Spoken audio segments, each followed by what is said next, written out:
So yeah, I know high-tech businesses basically you can work from home, so that's good. That's a good thing. Okay, so next bill is HB 1792. Yeah, this one is actually talking about the evaluation of child care providers' participation in the Texas Rising Star program. And don't think earlier, Bill was asking about my son. Hey, listen, don't think it is just a joking, that back to those days when I was young and cute, when I had my son, even, I was always working mother, but we had most of the women have to carry the load, and try to find qualified child care, whatever.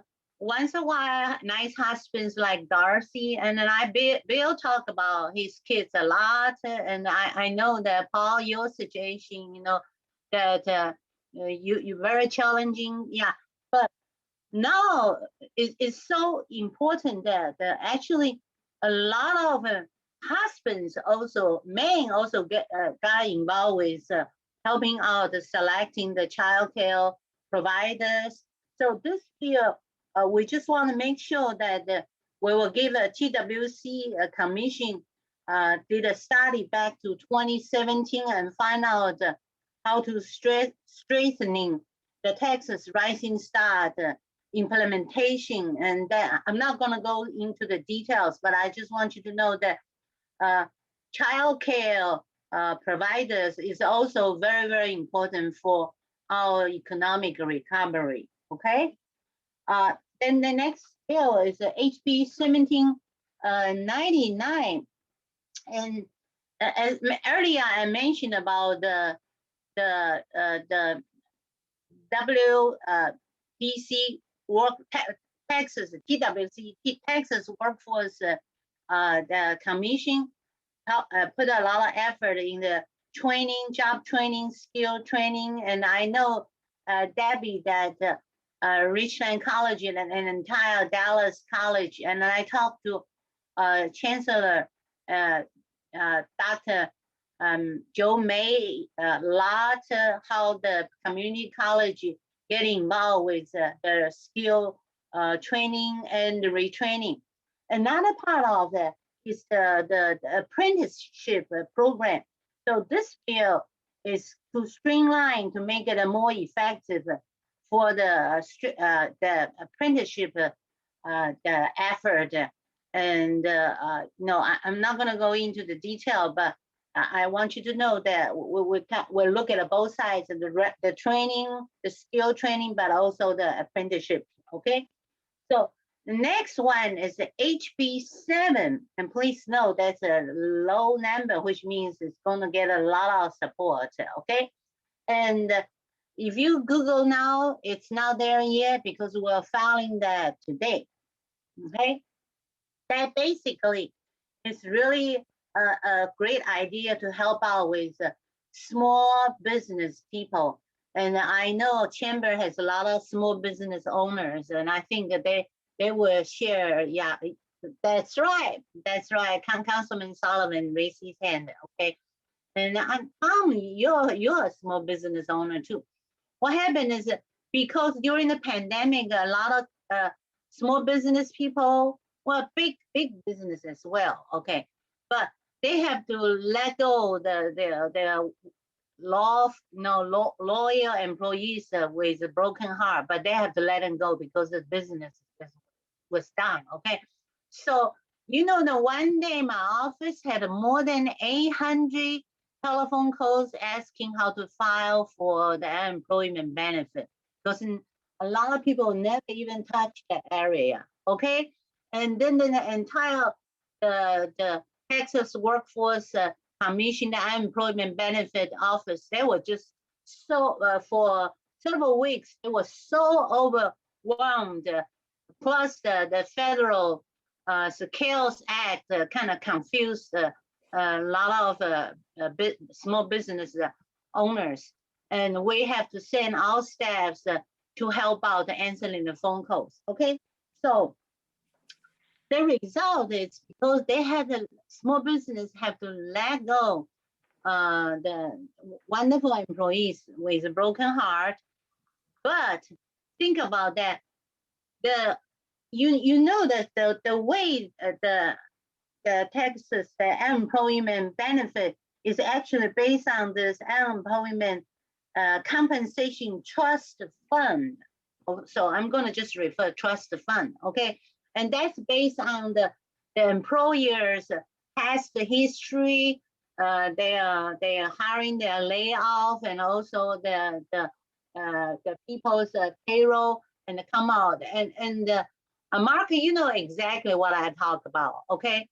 But with this pandemic situation, a lot of small business, hey, listen, they're gonna see their premiums go up big time, and that is not good. Especially during this environment, we try to help them to revitalize their business, and the preliminary estimation, the impact, the statewide impact of COVID-19 has resulted over $7 billion, $7 billion in non-effective charges to the trust fund. Can you imagine that? That means if you go with the old rules, you're gonna see a lot of the premiums rate goes up, and it's probably gonna result more laid off because they cannot handle that. Okay, so this bill, we are gonna have going to handle that. It's got a.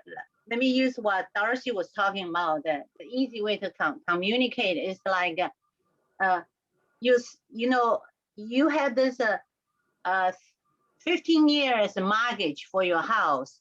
Now suddenly you realize that your monthly disposable income to pay off all the bills shrank significantly. Or whatever, you know, something goes up. Okay, so we can expand that. The proposal is we can expand that to 30 years. So your monthly payment will not be, the shock will not be that big. Okay, so there's a lot of details that I don't think we have time to go in and give you the answers, but basically that's gonna help. The goal is to help with the small business people, but on the other hand, still maintain a dependable and workable trust fund for the employment benefits, so we can continue to help out. And that's a part of this overall pandemic recovery plan. And I'm very proud to be the author working on this. And we're going to file this bill today, HB 7, and you can look at the detail. And I like to have input from each of you, and especially Bill, you don't have any excuse not to give me input. Okay, this is so important. Okay. So, Angie, just to be clear, sure. You have not filed the bill yet? And it's gonna file today. We were waiting for a lot of details before we filed that. Okay, but we've been working on that for quite a while. But we want to make sure that once you get in, because it's gonna move pretty fast once you have a low bill number. Okay. And I assume it's going to get referred to your committee. I am hoping. That would be good. Yeah, that's right. TWC is under my jurisdiction. Okay, so wonderful. Okay, so there are some other bills. Yeah, I'm just gonna briefly go through, and then so we will have a few minutes for question and answers, because I do need to get out on 10:30. I have another meeting to go. Okay, some other bills basically help out the professionals. Business, just pro business, for simple. Okay, simple one. The CPA, the HB 2023, the CPA last session we passed the bill, says that if you are a CPA, you need to have your fingerprint, filed in order to check if you have any criminal record, I'm all for it. But with this environment, you know, that deadline originally was this year. I think there's August 31st, but you know, with things going on, so we're gonna try to extend that for the next for one more year. Okay. Then another bill I'm working on with actually this wonderful gentleman from our own district, and what happened is in the you know, the lot of the good things is that even during the pandemic, we still have a active construction business. I heard it has been slowed down a little bit. I hope that after this shock, it will come back. Okay, so the professional field, the serving, well, last session, there was a bill, HB 1523. That was the last session's bill number. The land serving sunset bill, which has some proposals, but it didn't get moved as you know, because died out of the time. Okay, so we're gonna try to revitalize that, get a push that will help out with construction businesses. So, and also there's some other bills and my chief of staff, Amanda, tell me it's better not to say too much about, we haven't officially filed because we're still cooking a lot of bills right now, okay? So if you all have any suggestions, important issues, we'll be glad to, yeah, because we still need to look at the license, more some registration for roofers. Okay, thank you. I just got a question. Yes, for the roofers, I think there are some bills have been filed. We're gonna check into that, okay? And if you have a specific bill numbers, you already look at or whatever, you have comments, please text me. I think most of you have my email address or text cell phone number. Just go ahead and let me know so we can work on that, okay? And I got 3 minutes left. I apologize. I do want you to ask me questions. Anybody have a question for Representative Button? Question or comment?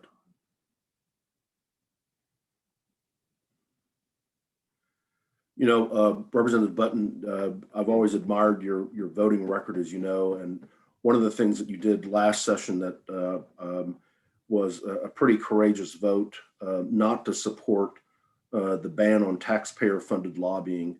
Oh. And I hope that you do that again. You know, I actually was in a meeting with Representative Middleton yesterday talking about his bill. It's worse than the last version.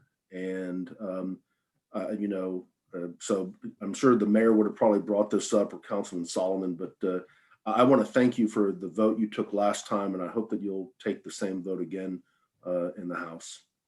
Thank you for bringing this up. Paul, Dan, and I had a nice visit. Yes, this is extremely important.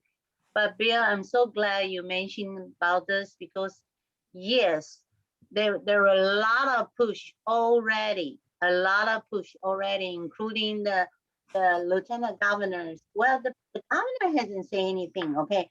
The lieutenant governor, when he came to visit with us, he mentioned that's one of his priority bills, okay? So you can tell that the tremendous you know, push over that. And also some of the, you know, I hate to say that some of the bills from the other side, and this is from the right hand side, from the left hand side, the $15 and the minimum wage, okay, which like once again, I understand that you gotta raise your, you know, feed your family, whatever, but the damage of hurting the small business people, the study was found that actually by the federal, what's that organization? Congressional Budget Office did a study. If you raise the minimum wage to $15 you might improve the quality. You will pull like a lot of people out of poverty, but then on the other hand, there will be much more people who will lose the jobs because there's just no way for the small business to be able to afford. Okay, so I know your priority. I'm working my butt off, and really, and I'm getting another PISD. And thank you for encouraging me. And sometimes you feel like pulling your hair, but I always get great support from Richardson's leader, and I thank you very much. Let's keep Richardson continue to be strong, and I really appreciate this opportunity to share your thoughts, my thoughts, and Richardson is really dear in my heart. Yeah, and thank you for being so. Thank you for being so accessible to us. For those of you that don't know, we do a scorecard after each session, and Representative Button has always had extremely high scores from us. In fact, she's had top scores numerous times because she's very well aligned with our legislative agenda, and we appreciate that. And we appreciate how accessible you are. I know that you got another meeting you have to get to, so we thank you for today. For the rest of the audience, we're going to continue to try to schedule some policy briefings during the session. We're going to try to get Morgan Meyer, the chair of the House Ways and Means Committee, scheduled. We're going to try to get Speaker Phelan. I know he's been really busy lately, and Angie, I know your office has been, and Jeff Leach's office has been, urging him to meet with us. So perhaps we can get that scheduled sometime in the next 2 or 3 weeks. And we're going to continue the great briefings. On March the 8th, we're going to have a briefing from Superintendent Jeannie Stone of RISD on their proposed $750 million bond program. And so you'll definitely want to tune into that. And Mayor, we have a few contested city council races, and probably in April, we'll do a candidate forum for some of those positions. So more to come. Good. Okay. Thank Angie, you. thank you so much. Oh, thank you. Appreciate you are always so wonderful.